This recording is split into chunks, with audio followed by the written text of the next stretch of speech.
Thanks so much for listening to this episode of Boobies and Noobies. You can follow us at Boobies Podcast on both Instagram and Twitter. And if you'd like to support the podcast and get a little extra bonus Boobies content every month, you can support us on Patreon at Boobies Podcast.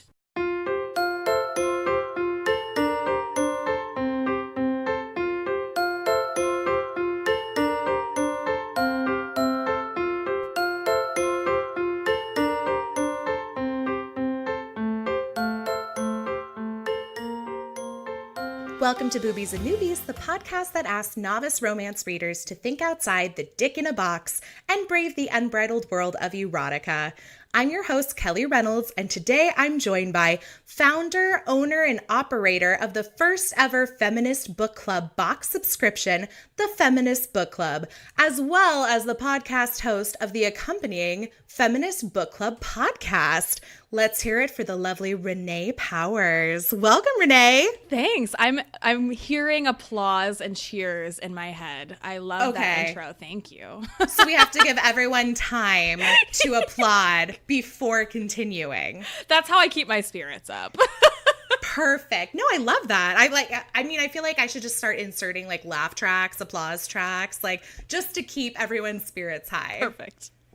Hi, Perfect. I'm so excited to be here. No, I'm so excited. If anybody missed it, I was fortunate enough to appear on an episode of the Feminist Book Club podcast, and it was super fun. We had so much fun talking about romance and feminism and where feminism is going and what feminism means to us. And yeah, it was super fun on my part. So of course we had to get Reynaud in here to do an episode as well. Yeah, I think it's going to be the continuation of that conversation. I feel like we just scratched the surface of these intersections of romance as a genre and feminism, and how you made an interesting point in that conversation that romance and feminism have kind of gotten a bad rap and have all of these like stigmas around them.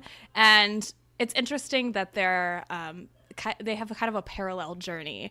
And so, yeah, I'm just really looking forward to seeing where this conversation goes, because that one was so good.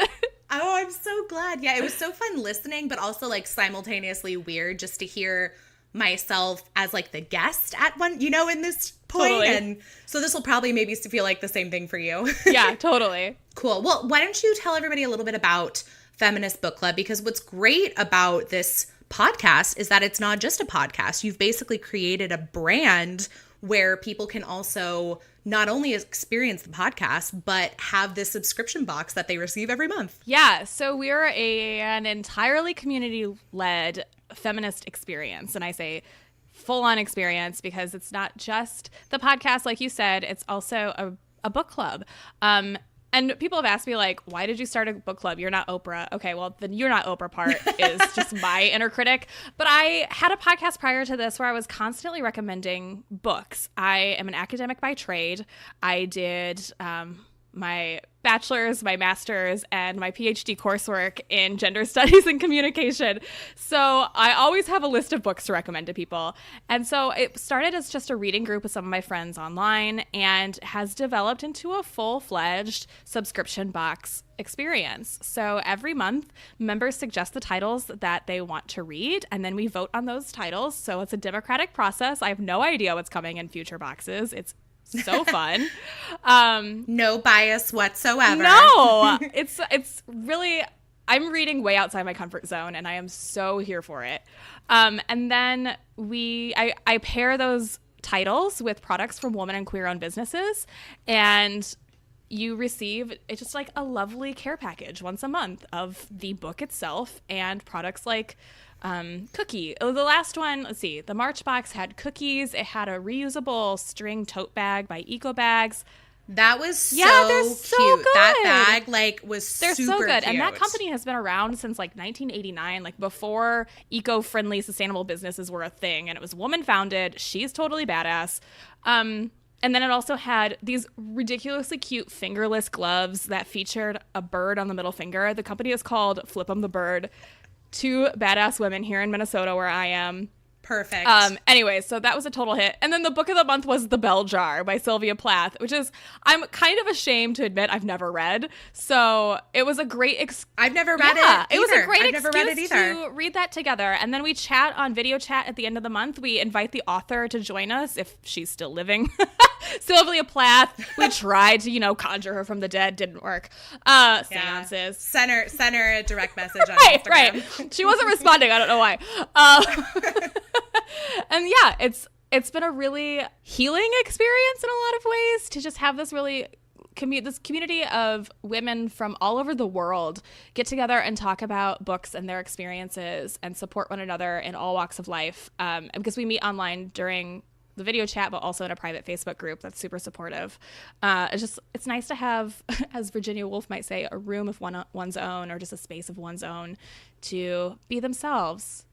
Totally. Yes, it's a community. It's a community, and I'm a part of the Facebook group. I was a December box subscriber, and I always check every month to see what the book is, see if I'm going to subscribe again. But yeah, no, it's a fantastic box, and even just being a part of the Facebook group and like the communication between everyone is so welcoming, and it just feels like such a safe space that you've created, and I'm very thankful for that. I can say that our April book has been decided. We haven't publicized it too much. I don't know when this is going to go live, but our April book will be Everything's Trash But It's Okay by Phoebe Robinson. Ooh. Who, if you're familiar with podcasts, she's one of the hosts of Two Dope Queens, and yes, I'm hoping to get in touch with her people, have her people contact my people.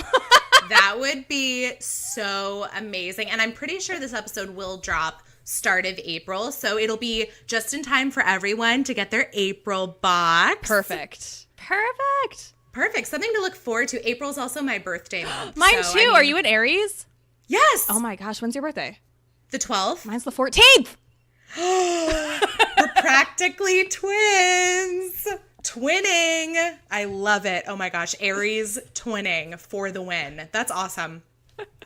Well, how can everybody find the Feminist Book Club box? Where can we follow you? Where can we subscribe? Where can we listen? So you can find us, feministbookclub.com. I'll also say, I haven't done this yet, but I will do it before this goes live. We'll have a coupon code. You can use coupon code, let's say boobies, coupon code boobies, and that'll give you a little discount on your first box. As if anybody needed more of an excuse. Just an excuse to use a coupon code boobies. I'm in. Count me in. Happy birthday to us. And then you can find me on Instagram. My personal Instagram is Belle Reynaud. Belle spelled the French way. It was my college mascot. I went to a women's college. I don't think I'm pretty. It's like BELLERENEE. I just decided to go full on French. Whatever. Okay, so that's my personal Insta. And then Feminist Book Club box on Instagram is where you can get all of the updates on what we're doing with the subscription box and the podcast, because the accompanying podcast comes out every week, and we share a little bit about it each week when those new episodes are live. Yeah. No, it's great. And I feel like you talk to so many different women on the podcast. It really is a great representation of women all over the world, different, what they're doing, not different genders, but different identities. Different genders. I've got a non-binary writer coming up on the podcast soon. Oh, awesome. I've got a few male identifying folks that are on my list to contact soon too. So That's anybody great. who likes feminist literature, writes feminist literature, we just talk about the intersection of feminism and literature. Awesome. Yay. I'm so excited. Well, I can't wait to see what's coming next from Feminist Book Club podcast. And I think I'm going to have to use my own subscription code for my April discount box. Yes. Perfect. Okay, well, on to the romance. So today, Reynaud and I are going to be discussing the book, The Governess Game by Tessa Dare. And this book was published August 2018 and is available on Amazon for $4.99 Kindle edition. This is also the second book in the Girl Meets Duke series from Tessa Dare. I hadn't read the first book in the series before reading this one, so I'm not sure about you, Reynaud, but I can say that I didn't feel lost. I feel like you could start with this book if you wanted to. You do meet a couple characters who are the focal point of book 1. So, I mean, it might do you well to read them in order, but if you don't, you'll get by just fine. And Totally.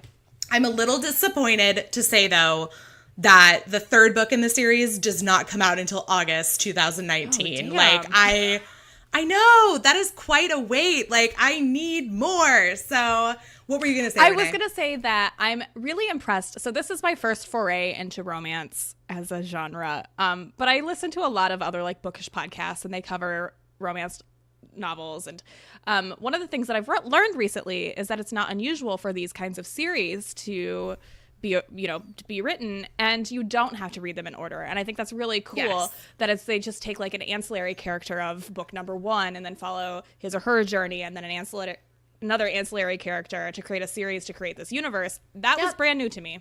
Brand new information. Yeah. Brand new. Instead of the Marvel universe, we have the Romancelandia universe. So, I mean, it really is. I think a lot of authors, clearly not Tessa Dare with this series, since there's going to be a year in between books 2 and 3. But I think a lot of authors are smart in that they plan the releases to be kind of month to month too. So like maybe book 1 comes out in August, book 2 comes out in September, book 3 comes out in October. Like, that's what I want. The fact that I have to wait until August of this year, I am a little upset, Tessa Dare, but it's good enough that I'm definitely going to be waiting to buy the book. So we'll get more into that too.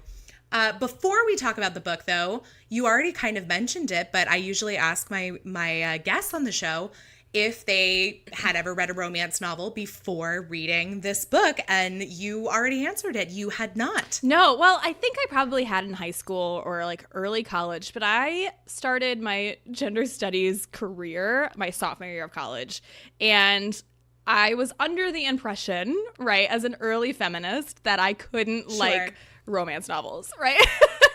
Of course, because they just make us look like weak women, and we just want, Fabio ripping off our blouses, and that's all. And so I didn't even think to pick one up, even though I do love a good rom-com movie every once in a while. It was just one of those but romance novels, those aren't for feminists. So I think I read 1 or 2 prior to the age of 19, but since then, I'm 32 now, 33, April 14th. I that's been almost half my lifetime. I haven't been reading romance novels. Yeah, but you're going to change that now, right?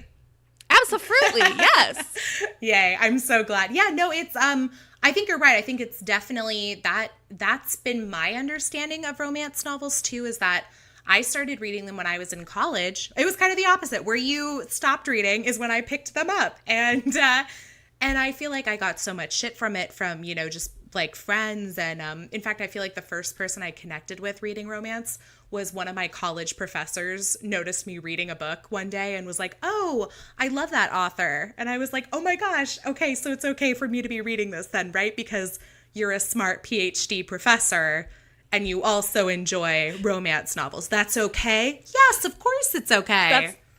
That kind of validation is how I got back into pop music, because I was listening to just choral music and show tunes until my women's studies professor said she loved Justin Timberlake, and I was like, "Oh, it's okay to listen to Sexy back again."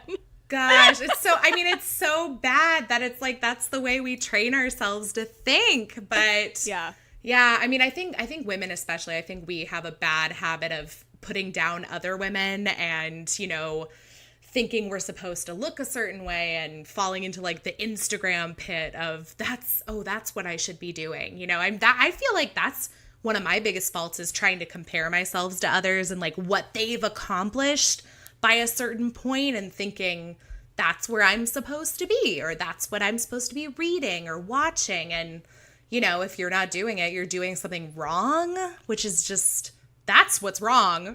Yes, I think to that point, there's this ideal of performative feminism too, or performative allyship, that you can only be feminist if, and then fill in the blanks. And the people doing it on Instagram or social media, have huge followings, and when they fuck up, they are called out instead of called in. And one of the things that I'm learning as a more public feminist these days is to give myself some grace to fuck up, to say something that might be insensitive, that I don't know, because those are opportunities to learn, right? And if I can't make those mistakes out loud with this smaller audience that I have, then I'll never be able to grow in the future. So I think that acknowledging that romance is something that I like in public right here and now. Yes, do it. Make that declaration. Gives me the space then to be, there is no such thing as a perfect feminist, and I'm not one, and I'm never going to be, but it gives me the space to be like a whole human being with nuance and flaws. And yeah, so anybody out there who is a feminist and a romance genre junkie, like, yeah, that's okay. Well, and reading romance doesn't make you any less of a feminist. And absolutely not. And I think, especially from reading this book, people have this misconception of what romance is. And we talked about this on your podcast, but that romance is and can be very feminist and powerful. And I mean, especially, I'm so excited to talk about this book with you, because I feel like this is a fantastic representation of feminism in the 1800s, no less, that will translate to modern audiences, modern readers today. For sure. I forget, when I chose this book, did you choose this book? I feel like there was a discussion about what book we were going to read, and this was one that you had actually brought up. So, shout out to my friend Becky. She is a huge romance lover, and I remember her saying to me, like, you have to start with Tessa Dare. That is what was like her recommendation was this author. And so you came to I don't know like what subgenre I wanted to read. I was like, I don't know. Kelly, my friend says Tessa Dare, you choose something by her. And so this is what you chose. That's perfect. Okay, I'm so glad. Well, first of all, Becky, thank you. Becky clearly has excellent taste, because Tessa Dare is a great writer. I've been reading Tessa Dare for years. And in fact, I want to say we reviewed one of her novellas for our Boobsmas series. So I'm pretty sure we have done a shorter Tessa Dare story for the podcast before. But I think that was actually a really great recommendation for a starting romance novel, because I think you run the risk when you recommend a period romance to somebody as their first romance that maybe they might have some troubles with the language, with the time period, like they might not make as many connections as they would with a contemporary romance. But I think this is actually a great exception to that. Like this was one, and I'll talk about this more as we get into what we liked and didn't like. I can tell you right now, there's not a lot I didn't like about this book. And one of the things I really liked was that even though it takes place in the early 1800s, there's a lot about it that feels very contemporary, like the way they talk, the things they talk about. I was like, wait a second, this is still in the 1800s, right? Like, yeah, but I think it's a great starting romance. I'm glad this was your first. Well, maybe not your first, but your re-first. My rebirth. Your renaissance. My second virginity. Yes, there you go. There you go. So perfect. Okay, well, so everybody has like a little idea of what we're discussing. Let me give everyone the brief Amazon synopsis so they're on board with us and the Governess Game. Here we go. The accidental governess. After her livelihood slipped through her fingers, Alexandra Mountbatten. Pause. That is so good. I can't. The first note I took was, well, that's a name. Yeah, right? And it's so bad, I kept reading it as Mountbottom. Like, I kept thinking bottom the whole time. Oh, gosh. But yeah, Alexandra Mountbatten takes on an impossible post, transforming a pair of wild orphans into proper young ladies. However, the girls don't need discipline. They need a loving home. Aw. Try telling that to their guardian, Chase Reynaud, Duke's heir in the streets and devil in the sheets. No. Ooh. The ladies of London have tried and failed to make him settle down. Somehow Alexandra must reach his heart without risking her own. Okay, part 2. The infamous rake. Like any self-respecting libertine. Oh, I love that word. Libertine. Love that word. Like any self-respecting libertine, Chase lives by one rule: no attachments. When a stubborn little governess tries to reform him, he decides to give her an education in pleasure. So the description is like way raunchier than the actual book, I think. It totally is. It totally is. Like, this is, I think, promising something. Like, it's got its raunchy moments, but this is promising a whole different education. That should prove he can't be tamed. But Alexandra is more than he bargained for. Clever, perceptive, passionate. She refuses to see him as a lost cause. Soon, the walls around Chase's heart are crumbling, and he's in danger of falling hard. Okay, so I feel like you said, it's an accurate representation, but also it's definitely making it sound a lot saucier. It was saucy, but I would, if I had read that first, which I didn't, I would have expected like something a little more X-rated rather than R. Yeah. PG-13. I was going to say, I think it's like a good PG-13. Like, there's definitely R moments. Like, in fact, I almost wanted a little more, because one of the things I did like is, I guess my natural perception of romance taking place in the early 19th century is I'm not thinking of them to be like super kinky, but this guy for sure was talking about tying her up more than once. And we never actually got to see him tie her up, which was like one of my few disappointing moments in this story. But the children tied them up. Oh, that's true. That is true. Like, that they do get tied up together, but right.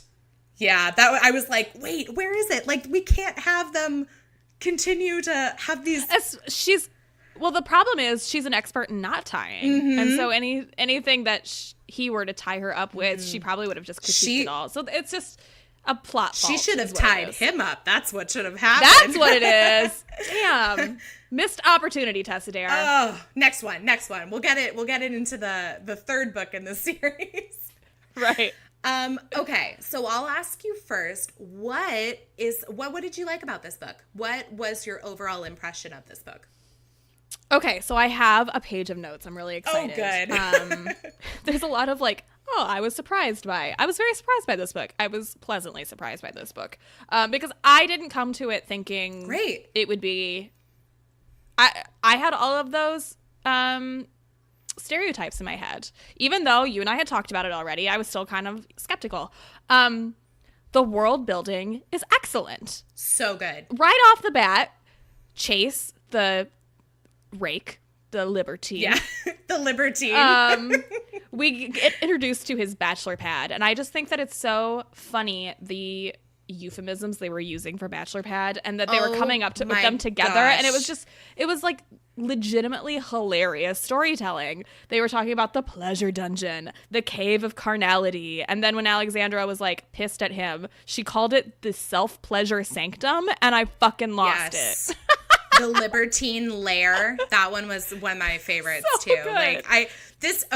No, keep going. I was gonna say I have something to say about the like man cave thing, but I want to hear your thoughts. Keep going. Well, I was gonna move on, so if you want to stick on man cave, let's do it. Okay, it's kind of has to do with that, but okay, you live in Minnesota. Mm-hmm. Do you watch any Canadian television? Because Canada's like right there, right? I watch Schitt's Creek, but I think every American watches Schitt's Creek. Oh yeah, no, that's great too though. But there's a show my parents watch, and I've watched a few episodes called Murdoch. It's either Murdoch Mysteries or Murdoch Murders, and it takes place in like turn of the century Toronto. But so it has nothing to do with this, but the one thing they do on the show that I find hysterical is like every episode, one of the characters will like invent something or coin a term that's something we know now. And it's like, oh, ha ha ha, they invented this, or ha ha ha, they're talking about this. That's how I felt in this book, like 8 times. Like, I was like, wait a second. Did this guy just invent the man cave? Like, wait a second. Did they just, I'm trying to think of what one of the other ones was. There was one near the end. Was it the pull-out bed? Yes. Yeah, the Murphy bed. It was a Murphy's bed. They, like, invent the Murphy bed. And then they go to Alex's weird friend's house where she's basically like a vegan and she's like serving them vegan ham and calling it sham. And it's, instead of tuna fish, it's tuna-ish. And I was like, wait a second, did they also invent veganism? Like, what's going on? But yeah. I thought that was a hilarious little tidbit. If her friend, was that Penny or Nicola? One of those two Nicola characters. was the mean one. She was like the rude one. Okay, so it must have been Penny that was the vegan. Yeah. Okay, I hope book 3 is about her because she seems hilarious. They're both. She's like constantly adopting animals too. She's hilarious. like a goat walking around, and they go to feed the otter that's in the backyard. I mean, okay, there's always one of those, right? Right. I loved it. So I mean, even like things like that. The world building is so rich. The character development right off the bat, we learn so much about Alex that is so relatable. And it's one of the things that you're surprised by being so early in the 1800s. But she's orphaned as well. So she immediately like creates this bond with the orphan girls. Those girls are like precocious as hell. And I love everything about them. I'm so glad you said it first. Chase. Oh, okay. So we meet Chase. It opens up on a funeral for one of the girls' dolls. And she like, this doll dies of something different every single day. And I think it is the funniest part of the book. Yeah, it's pretty, well, and I like that, they're precocious, and you see so many precocious kids in books, movies, television, but I was like, okay, this is different though. I've never seen one with the little girl who's like constantly killing her doll with like, and hilarious. It's like weird shit like dysentery and she got the pox, and they're like, wait a second, how do you know what that is? And like it's and they're like so smearing funny. Jam all over it too because it's like bloody, like has leprosy and it's like gross. Like it's hilarious, like morbid little girls. Yeah, I love it. And then you immediately, at least I did, I knew that it was going to be easy to fall in love with Chase because he dotes on them. I mean, he really does. He could tell these girls like, no, you can't do this, like stop it, but he goes to every stupid funeral for Millicent the doll and says a eulogy like a champ. Like it's you're really like, oh, this guy's a great parent, and then you find out quickly that he's not their parent, he is their guardian because these poor little girls have been passed around from family member to family member. And yeah, I mean, there's definitely good stakes, and you really just find the characters so charming and so real, and they really do connect with each other. Yeah. I'm surprised to hear you say that Chase is super likable because I kind of hated him. Oh, no. I actually liked him more at the start than I did at the end, because at the end, I feel like he just kept dancing around like, will we be together? Will we not be together? And it was too many times for me, like of them going back and forth and back and forth. And obviously you expect something like that in like a relationship story, but I don't know. Like I thought he was really funny. I found him really charming, but not like a gross charming. Like I never felt like he was like pressuring her into doing anything. No, and that's something I want to get into. But I do think that there were some kind of icky moments where I was just like, come on, I'm sick of this trope. Like, I don't need the bad guy to be fixed by the manic pixie dream girl, which they kind of leaned into that a little bit. Okay. He kind of put her on a pedestal that she was everything that he never knew that he always wanted. And she's like, not like the other girls. And she's really strong and really interesting. And she has, I'm just like, it's so funny because I feel like if you had this book to compare to other romances, I wonder if you would say that, just because like he was like so tame and chill compared to so many male heroes I've read who are so damaged that you're just like, why are you dealing with this guy? He's so gruff. He's so mean. Like this guy was like nice. Like he was never mean. He was never like yelling or like very like Beast, Beauty and the Beast status. Yeah. Like that's how I picture so many men in romance novels. Like, I'm like, you might as well just make them the Beast. Like, okay, I never want to read those. Please give me a list of all of them. I never want to read them. I wrote down, I'm going to share with you my notes at the end about Chase. I'm just going to speed straight forward to that one. Chase sucks as a human, but I wouldn't mind sleeping with him. Great. Again, I feel like this is a common thing we discuss about a lot of these books. But I totally get that. I personally, I thought he was, compared to a lot of characters that I have read, I thought he was actually a pretty decent male lead, and also someone that I was like, okay. But you're right, I definitely see the whole, like, her fixing him thing throughout. Like, she was always pretty sure of herself for the most part. Like, she was a very confident female character, which I liked. I did like. But, yeah, no, I could see where that would definitely come across as manic pixie dream girl. Oh, my God, I love that you brought that up. That's great. Okay, what else? Lay it on me. Oh, there's way too much clothing in the 1800s for me to even begin to understand. There's a scene, and I mean, we could read it too, but there's a scene where he like goes layer by layer, and I was like, what the fuck is going on? Like, how much clothing does she have on? I don't even know what these words mean. Is it like the first time they hook up and I think he like fingers her? Like, I'm pretty sure, like, when he like rips off her shift. I don't know. It may have been in the prison. Oh, that's right. Oh, yeah. The old prison? No, which, by the way, just so people have context and they don't think there's like a prison sex scene. They go to Tower of London to like take the girls to, you know, learn some history and then let the girls, you know, go on ahead and proceed to like make out and hook up, like, you know, in the Tower of London. As you do. Hold on. I'll read this because this is where I was like, what the fuck? Yeah, here it is. You were right. He cupped her breasts through the light muslin of her day dress. Okay, so she's wearing a day dress. Okay. To me, that's like one piece. Sure. Like, he found her nipple and rolled it between his thumb, teasing it into a hard peak. Chase. The pleading note in her voice made him wild.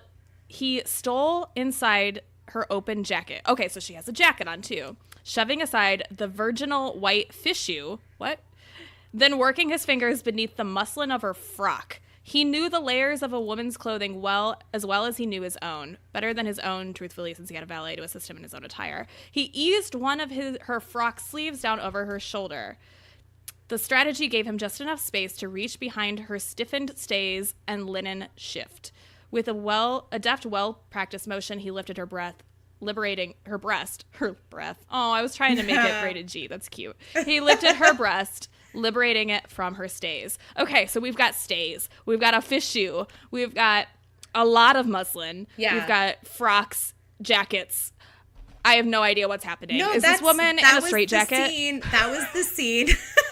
That was the scene where I was like, wait, okay, am I reading a lot of synonyms for like the same outfit? Or is this like, is she like dressed for winter? Like, I'm not sure.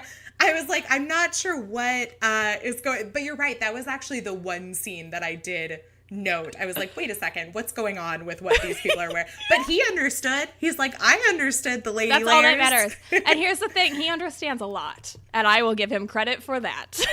Yeah, that's actually a really interesting storyline, is his whole, I guess that was kind of the thing, his whole like little damaged backstory sort of thing that, you know, she has to fix them for.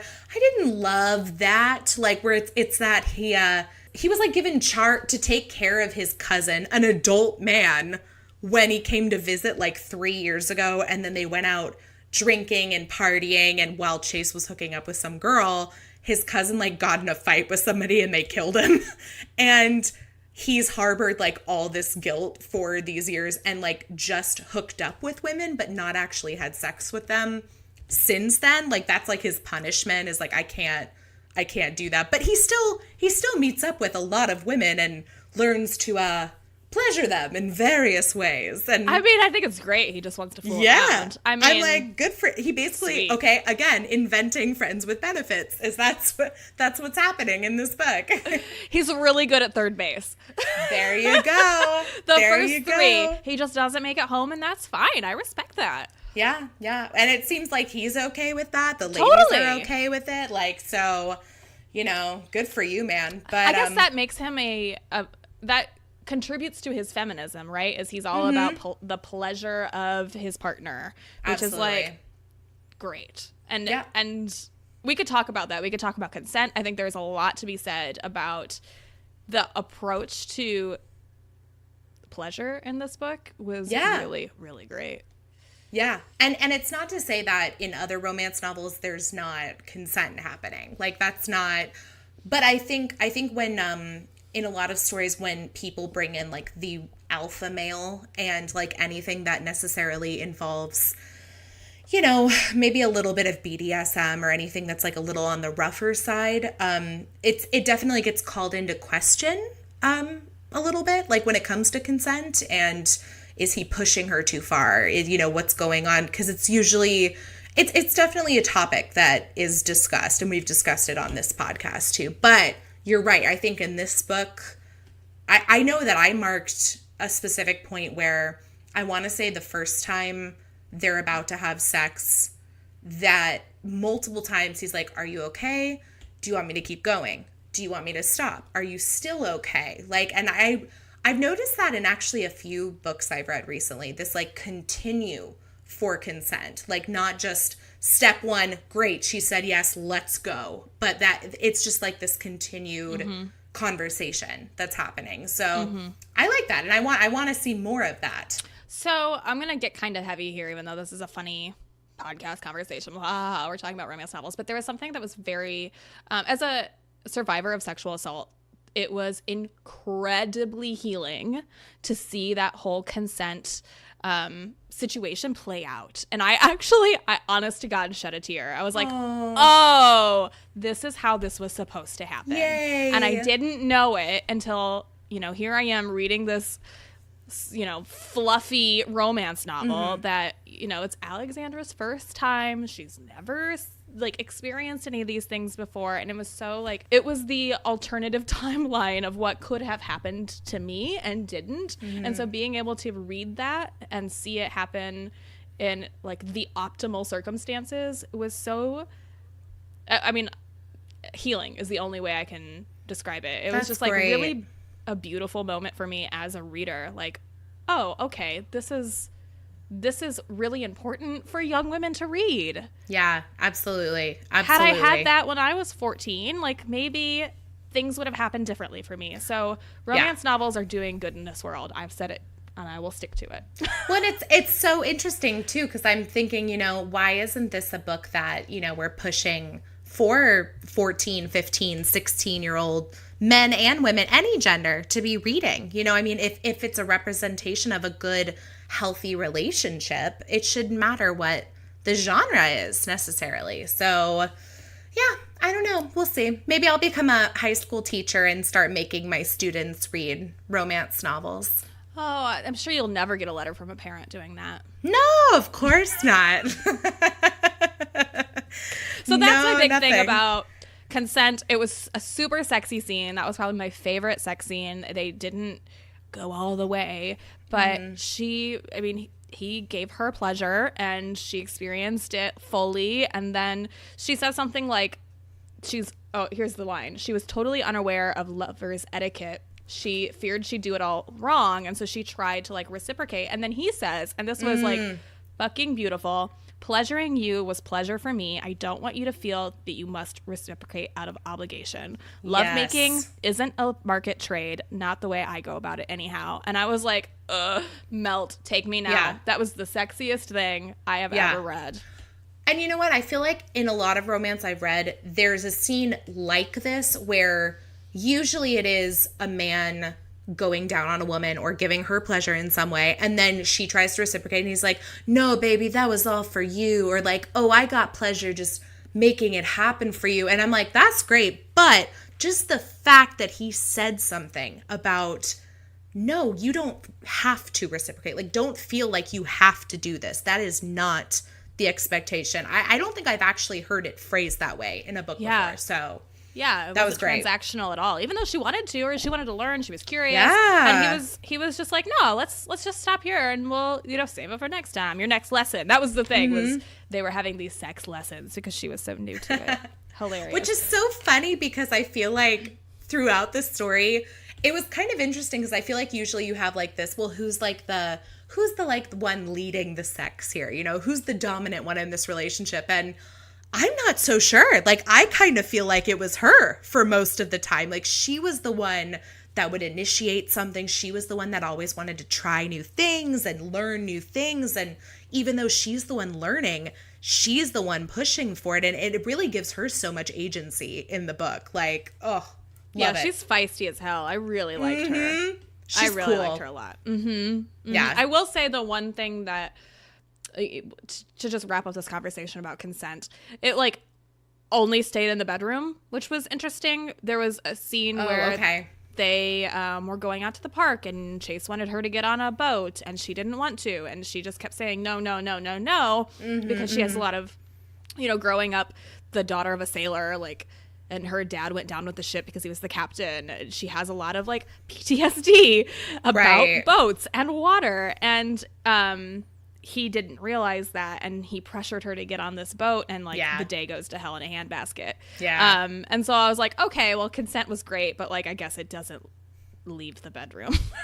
But like the most important part might just be the bedroom, so that's fine. No, that's a good point though. And to be fair, we don't know anything about, or at least his character doesn't know anything about her problems. I mean, I could see where it was clearly meant to be like, oh, come on, sort of thing. But she did say no multiple times when it came to getting on the little boat. Their little dinghy for their afternoon float. And then the doll Millicent goes into the water and he dives in and saves the day. And his shirt clings to him, all sexy like. I have to say, I do think there was a lot of good, with the exception of how I wanted somebody to get tied up, because there was mention of tying up multiple times. Except for that, I feel like there was a lot of really good follow through and like callback on Tessa's part. Like, there's this ongoing storyline about how, Alex used to grow up on the water because her father was a sea captain, and you realize she has this fear of water from the very beginning because that's the reason she goes to be a governess, is she drops her device she uses to fix clocks into the water, and so she has to go become a governess. But then by the end, she's the one asking him to get on the boat with her. And then there's the whole storyline about how they meet at a bookstore at the very beginning, and when she goes to work for him, is like, oh, he doesn't remember that we met there. And then he's the one to later bring it up. And then lo and behold, it ends in a bookstore again. Like, but the same one, I think, right? And he presents her with the book that she has been like lusting after since day one. And that was like from the day they met. And there was the whole thing too with the books of, he's like, well, let's weigh the pros and cons, because she mentions multiple times that like, I have to weigh the pros and cons of every situation, and it happens several times in the book. And there was definitely a lot of good follow through with like these stories and like little character traits that were planted by Tessa. I was like, good for you for actually following through. Yeah, the writing is really tight. I was really impressed with that too. There were no loose ends. It was just a lot of consistency, and it was very clear. And you knew, it's like even if all the names were taken out of it, I feel like you would know who everybody is. Yeah, they were all very unique characters. Like, that's like, as a, like, I write screenplays, and so as a writer, like, you have to create characters where if this dialogue should be something that just this person says, like, this should be about this person, and I should know it's them. Like, I feel like you could easily take the names, like you said, away from the characters and know exactly who each of these people were, because they were so unique. So, and funny.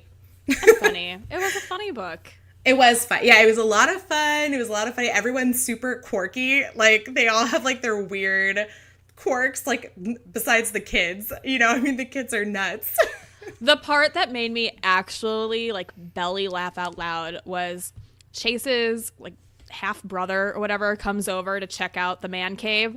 And Chase is like, I need you to lay down on the couch because he's, like, affixing a mirror to the ceiling or something. Like, this is a straight-up, like, lair. Yes. And so this guy, like, lies on the couch and he says, are you going to draw me like one of your French girls? And I lost it. Yes. That was one of my notes that I made where I was like, did he also invent Titanic? Like, I just don't know. Believe that reference was there. I used to say that about my cat all the time because he would lie, like, luxuriously on his stomach, like, draw me like fur one hanging of your out. French girls. Oh my God, I died. Which, by the way, so funny. This is our second episode this month where we mention Titanic because it has that specific reference in both books.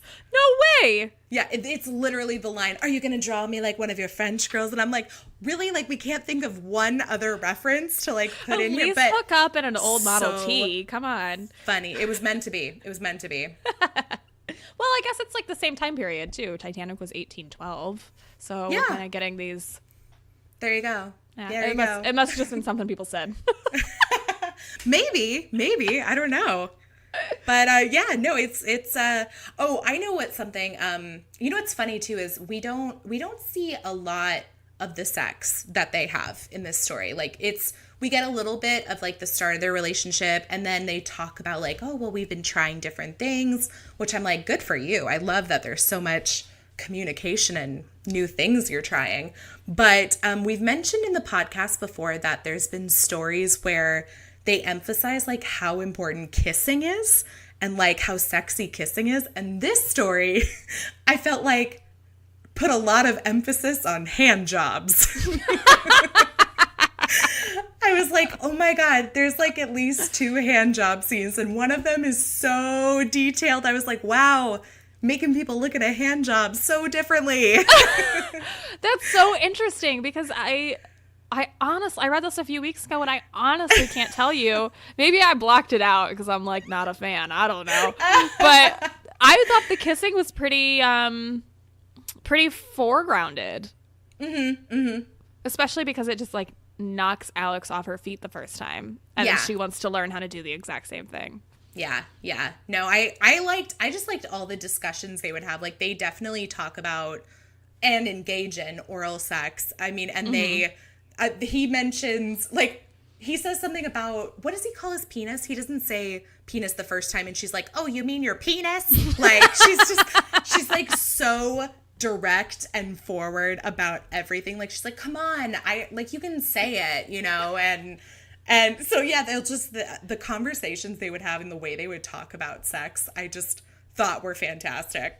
Also a great learning experience for somebody who doesn't have a super healthy, you know, relationship with sexuality. Is like, this is how you communicate about it and ask for what you want. And I just thought that was, again, a great experience as a reader. Mm-hmm. No, absolutely. Okay, what else do you have? Other thoughts? I think that one of the most feminist storylines is how Alexandra teaches the girls. Because, right, she is the governess. It's the name of the book. And they've been, like you said, passed around from family to family. And she doesn't come in like, oh, I know everything, and I'm going to be Mary Poppins and teach you how to do this, and here's your reading, writing, and arithmetic. It's not that at all. She realizes that these are some weird fucking girls, and they need some weird fucking curriculum in order to learn. And she's not and she makes a point. She's not going to make them into, like, society girls. There's a quote that I wrote down. She'd help them become women who couldn't be ignored. And I thought that was so cool. No, that's awesome. So I think just one of my favorite subplots of the whole thing is her curriculum. She turns her basic lessons, things that they need to know, into a pirate ship. And she, like, completely transforms their room and their schoolroom into a pirate ship. And she takes them lesson by lesson with this, like, pirate theme. And I don't know. I just thought it was brilliant. And I thought that that's, like, from an educational standpoint, that's how you meet your students where they are. No, it was great. It was so cute. And I love too that like it was like all these pirate themed lessons, but then it still included, what was it? Needlepoint.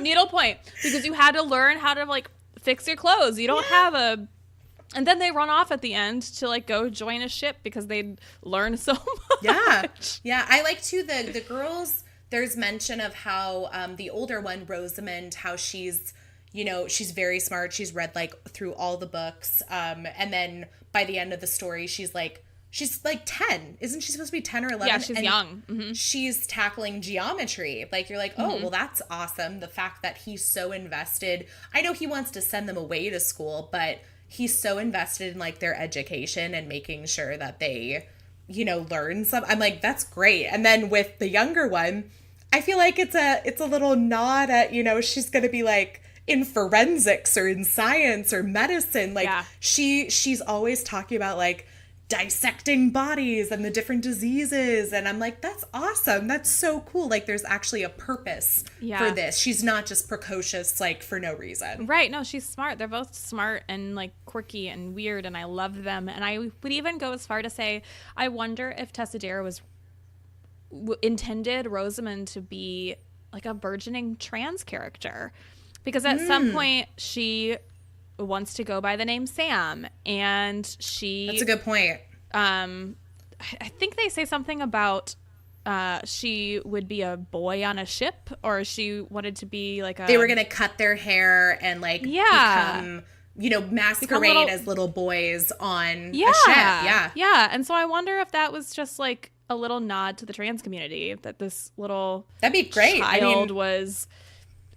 experimenting with gender, at least. Yeah. Just the fact that she's changing her name and, you know, is like, this is what I go by now. And then it actually, there's a callback to that at the end when he's been sick and they write him letters. She even signs her letter, Sam. I'm like, oh, great. This isn't something we just mentioned and then dumped off, you know, one time. Like, she actually is going by Sam now. That's great. So, yeah. I like that. I didn't even think about that, but now that you've mentioned it, I'm like, oh, that would be a great interpretation of that.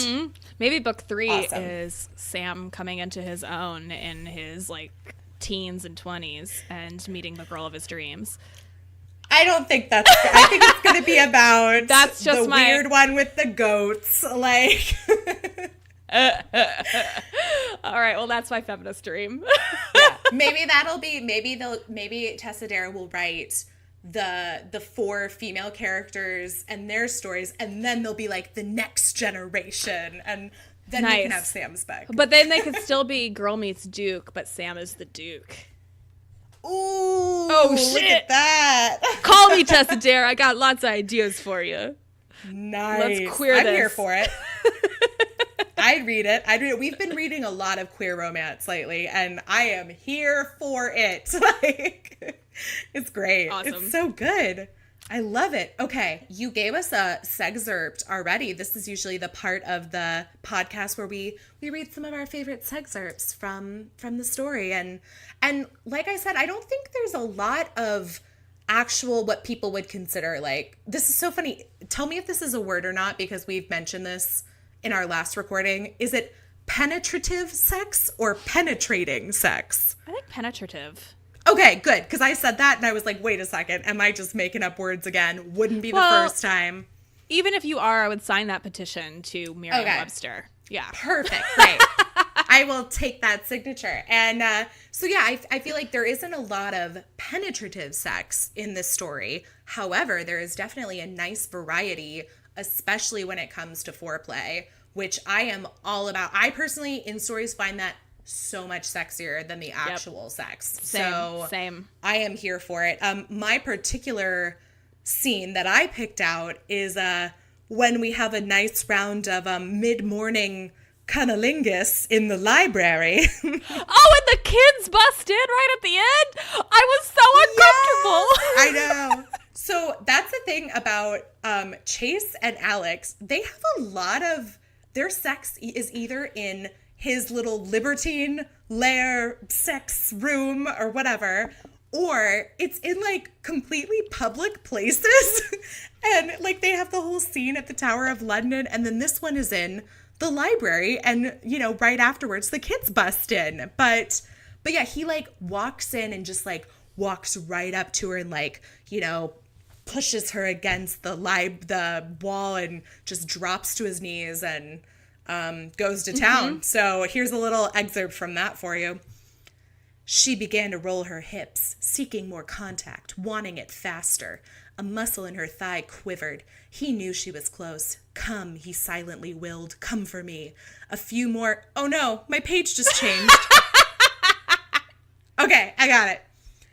A few more flickering pulses of his tongue, and she went over the edge. She came with a series of shuddering whimpers, bracing herself on his head and shoulders.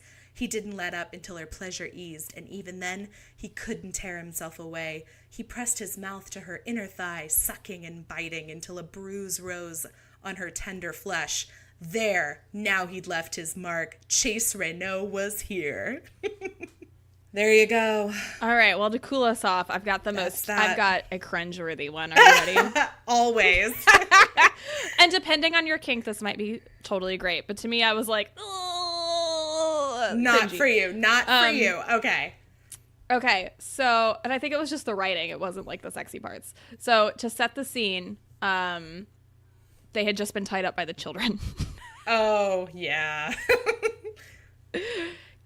Chase kissed her forcefully to prove what he was. There was no tenderness in it, only punishment. Hated that line. Fucking hated that line. Anyways. Yeah. Yeah, not okay with it. I highlighted it and said, ick. Okay. A good lashing with his tongue rather than a switch. If everyone else was playing pirate, he was going to play pirate too. I can't. Pirates took. They seized. They plundered. Oh no, this word choice. I know, it's cringy. He kissed his way down her neck, her delicate, lovely neck, while he skimmed his hand the full length of her torso, tracing the contours of her body through the thin muslin of her frock. Again, how many frocks is she wearing? A lot. I have no idea. It's a lot. Yeah. The embrace he meant to be punishing became much too tender. Alexandra, he whispered. Her friends call her Alex, but he wasn't her friend. He was her employer, her superior in society, and a practiced rake. One who could ravish her right here, right now, on the creaking schoolroom floor, amid the scattered books with slates and chalk. Instead, all he wanted was to kiss her for hours, days. Every woman was unique, but she was different. And this is the manic pixie girl, dream girl part.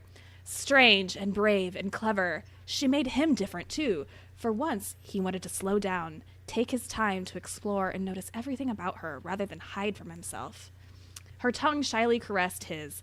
Each light, teasing pass was a gift. Her first taste of passion, and she shared them with him, freely, sweetly. In her arms, he could almost dream he deserved it. No one's a lost cause. Oh, Gag, bored, yeah. totally over this trope. Pass. Hard pass. He never wanted to believe anything more, but she didn't know, couldn't begin to understand how far he'd strayed from the path of respectability. Because his cousin died on his watch? Like, yeah, okay, yeah. Whatever.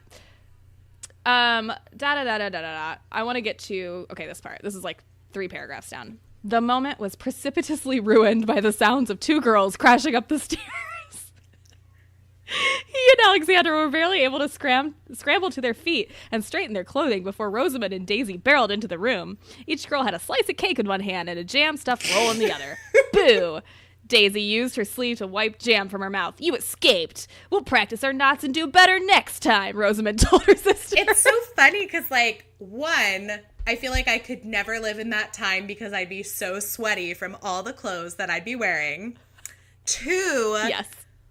I don't know, that passage, especially when it's like the whole thing about punishing her and everything, it just sounds so different than like the rest of the story. I mean, I guess it's a good way to look at kind of like his character arc is like Chase and Alex both have very clear ideas of who they think they are and what they want at the beginning. Like she has this whole concept of like, I'm going to do this job for a few months and take the money to buy myself a cottage. Like, I don't see myself getting married or having kids. Like, I want this for myself. And he changes that as relationships do. And then he has this whole idea about how I don't deserve something like that because I killed my cousin, which he didn't. I mean, again, that storyline's like a little weak for me. I'm like, I feel like he could have had something better for him. I mean, like some laced drugs that he accidentally slipped in. You know, like that could have been more realistic. Yeah, whatever. but anyways, yeah, the guilt there, I didn't. Yeah, I was like, I like the idea of like that being like the reason you're this way, but like I feel like you really didn't do anything wrong. So like I just couldn't understand why he was experiencing that much guilt that's like still getting him 3 years later, so much so that he won't allow himself to have sex with a woman. Like, I was like, I'm not sure how these two go together. But I wonder if like, so one of the things that they talk about when he says he doesn't like round home in bed is because he also doesn't want to get a woman pregnant. And so they make that really clear early on, too. So, no, there are no little chases running around. Yeah. Until he decides to seal the deal with Alex. And then by the end, there might be a little chase. Ooh. There might be a bun in the oven. Yeah, I want to go back. Having read this book, I want to go back and read the first book in the series. Just because we don't really see, is it Emma? Emma's the character? Emma and Ashbury, something. Lord Ash something. He's hysterical, by the way, when he shows up and he's like, I'ma kick your ass, but not really, because I'ma sick my cat on you and rub salmon on your balls, and my cat's gonna eat you. And it's just like he hates Chase so much he's going to put his dick in some tuna and then stick his cat on it, and the cat's gonna eat his dick and the tuna. Like, what? That was weirdly vivid. I was like, that's wow. Like, have you thought about that, or is that just like something off the top of your head? Like, that is one hell of a vision. But I'm on board for it. I'm like, okay, I want to read your story now. He's a character. But I definitely do want to go back and read book 1, and then hopefully read book 3 when it finally comes out this August. Okay. Oh, I do want to say one last thing. Another just like testament to Alex's feminism is, we didn't mention it at all, she's obsessed with the stars and navigation and comets. Oh, and my I think gosh, that is you're such right. a cool part of her character. Yeah. That is another one of those themes that just kind of gets brought up every once in a while. And it's so, again, tight writing, really concise, and just contributes to her being a well-rounded character. So A+ work again, Tessa Dare. No, I think that's a great point. And like I said earlier with, the kids and how their involvement in like math and science, like there's definitely, I like the image that Tessa Dare is painting of women in this story, because even with Alex's friends, like they still, they went to school, like they had the whole society lessons and everything. Like, I think people think if you want to be a feminist, again, we're back to this, that it's you're feminist if you do this, but, and that I think there's this whole idea that,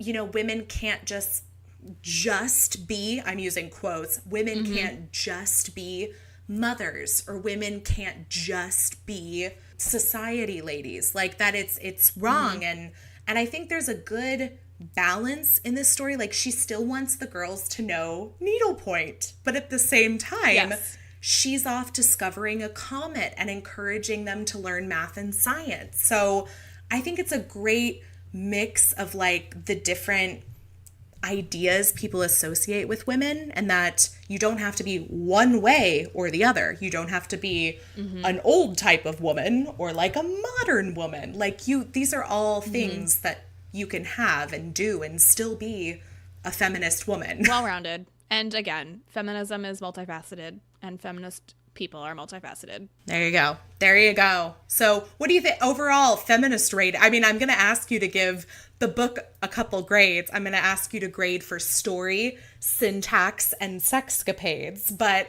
I feel like we also need like a feminism ranking of this book. Scale of 1 to 10. Well, I mean, obviously it depends on the definition of feminism that you're working with. True. There's not a whole lot of intersectionality here. There's not a whole lot of diversity here. So if I were ranking it on those ideals, it would get a pretty bad grade. But in terms of like women having independent voices and standing up for themselves and being confident and asking for what they want and getting what they want, like, yeah, absolutely. I would say that's like are we doing a scale of 1 to 10? Yeah, or like a letter grade? Scale of 1 to 10, 10 being the very best that it could possibly be. I'm going to put it like an 8.5. That's great. There's some like manic pixie dream girl stuff that I'm not down for. And like the punishment with the tongue lashing. No like, punishing pirates. No. But yeah, the main character, Alex, knows what she wants and asks for it and does it in a safe, responsible way. And yeah, good stuff. No, I think that's a great great thing to think about when picking up this book, and I definitely hope people do. So how about the rest of our grades for this story? So for story, syntax, and sexcapades, scale of 1 to 10. Story. Okay. It was super predictable, but that's one of the things I liked about it is it was brain candy. I knew it was going to have a happy ending, and I liked that about it. Sure. And not necessarily the ending that did I want them to get married and have a baby? No, it could have gone a different way. That could have still been happy. So I'm going to say like 6.5, 7. Okay. No, that's great. Yeah. I think I'm with you. I'm somebody where at the very end, I don't need everything to be wrapped up like so clearly for me. Like for me, it could have just ended at the bookstore. Like we got together, done, yay. Yeah. So yeah. And then for me, the only thing that kind of brought it down was that, Chase has his moments where he just kind of, I guess, I don't know. I wasn't as much of a fan of his and his story as I was with Alex. So yes. Yeah. So, but I will say that what made up for his like less favorable parts was the story of the girls. Like I think was so good and so well done. Yeah.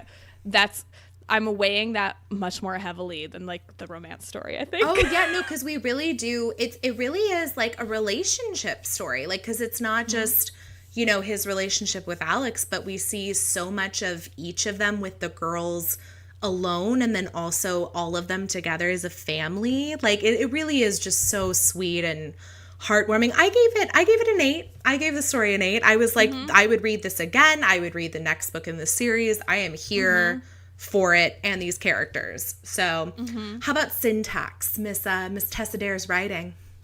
Oh, 100%. Yeah, 10. I thought it was great. Yeah, I'm really impressed with her writing style. I like it a lot. Cool. Yeah, I gave it a 10 too. I'm not surprised. I mean, I came into it knowing exactly who Tessa Dare is and what she writes, as your friend Becky clearly also is a fan. So you'll have to thank Becky for... Oh, I'm sure she'll listen to this. I'm sure she's already a listener because I've recommended it to her. Perfect. So yes. Well, thank you, Becky. This episode goes out to Becky. So there you go. It's our first dedication. How about the sexcapades? The quality, quantity, however you want to interpret it. That's a really good question. For somebody dipping her toe into this, and like I said, somebody with a history of assault, like it was really beautiful and it was sweet, and I really appreciated how slow it kind of the buildup was, and how tasteful it all was. It never felt explicit, and for me, it was kind of the perfect romance, the perfect like sexy times. And so I'm going to give it a 10. I really enjoyed that part of it. No, that's awesome. I gave it a 9 just because it's still missing my somebody tied up sex scene. I'm sorry. There was mention of it multiple times and I didn't get to see it. So, but other than that, I'm with you. It was very sweet. I like you mentioned too. I think I read this in an article recently where it was about how I think it was specific to movies and TV, how we're watching them and seeing characters kiss and then it goes straight from them kissing to them having sex or them the next morning having had sex, and that we're not really seeing the progression of relationships anymore. And so when I do get to see that and read that, I really appreciate it. Like, and I know every relationship's different. Sometimes it is just a one-time hookup thing. Wham, bam, thank you, mate. Done and done. And so, I mean, I get it. But yeah, I do like seeing the different steps and them, you know, experimenting different ways. At one point, I think it's when they have sex for the first time, she is very vocal about how this is like the most painful thing she's ever felt in her life. And he's like, oh, well, what can we do? Do you want to change positions? Like, you know, let's do this. And she's like, is that okay? And he's like, yeah, of course it's okay. Like, I want this to be good for you too. Like, boom, one more reason to love Chase in the bedroom. So, no. That's why I said, like, don't really like him as a human. Probably would still climb into bed with him. Great. Yes, there we go. Perfect. So, having read this, are you thinking that maybe your opinions of romance have changed? Absolutely. I think that especially this series, I'm curious to see what comes next and what came before. So I think I'll be checking out the first one and looking forward to the third one in the series. Oh, good. Okay, so you've got some more reading to do then, yeah? I do. Perfect. Some more Tessa Dare. And I'm sure between Becky and I, we could make plenty more recommendations for you. And I love Downton Abbey, and so this felt like a little bit in that world, even though it's quite a bit earlier than Downton Abbey. It still felt like, okay, I could see Mary having her own little romance novel. Anyways. Yeah, no, for sure. No, I love it. And I'm sure it's been written somewhere in fanfic. Oh, I'm sure, right? That's a whole other world. That is like a whole other section of romance that is just, I haven't tapped as much. Like, I mean, it's something that people have mentioned on the show, and I feel like I am missing out on the world of fanfic. I gotta get on that. I'm gonna start with Downton. Downton. Okay, I'll start with Downton Abbey fanfiction. Oh my gosh! Like, it really does make me curious about what that will be. God bless the internet. Oh, isn't it? So thank you so much for joining us. And obviously, I'm going to have to check out the April Feminist Book Club box because we're going to be Aries-ing it up in here. And use code BOOBIES for a discount. Yes. Code BOOBIES for a discount on the April Feminist Book Club box. And check out Feminist Book Club box on Twitter, Instagram. You guys are on Facebook too, right? Yep, sure are. Facebook.com/Feminist Book Club box. Everywhere. No excuses not to find Feminist Book Club. So there we go. Thank you so much, Reynaud. This was so fun.